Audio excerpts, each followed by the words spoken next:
এর আগের একটা ভিডিওতে আমি তোমাদের বলেছিলাম, আমি যখন অসুস্থ হয়েছিলাম তখন আমার মেয়ে আমার কাছে মোমো খেতে চেয়েছিল। ও বাইরের খাবার তেমন পছন্দ করে না, আর যদিও সেটা খায় তাও ওর ভালো লাগে না। ও শুধু বলে, মা তোমার হাতের মোমোটাই আমি বেশি পছন্দ করি। তো সেজন্যই আমি মোমো বানাতে বসে গেছিলাম। আর তোমরা এখন যে ভিডিওটা দেখছো সেটা কালকের রাতের। তো তোমরা কেমন মোমো বানাও আমাকে অবশ্যই শেয়ার করো। আর আমি যেভাবে মোমো বানাই সেভাবে আমি তোমাদেরকে বলছি। মোমোর ফিলিংটা আমি সকালেই বানিয়ে রেখেছিলাম, তার কারণ সকালে ভিডিও করার সময় পাইনি, সেই জন্য ওর ভিডিওটা নেই আমার কাছে। আর সন্ধেবেলা করে আমি প্রত্যেকবার যেটা করি সেটা হচ্ছে কিছু রসুন কুচি সর্ষের তেলের মধ্যে ভালো করে একটু ভেজে নিয়ে তারপর ওই ফিলিংটার মধ্যে মিশিয়ে দিই।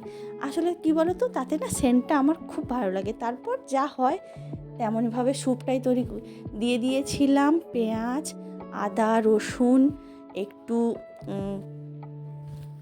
গোলমরিচ, আর দিয়েছিলাম একটু অল্প মাখন আর নুন, তো যে যার মতো।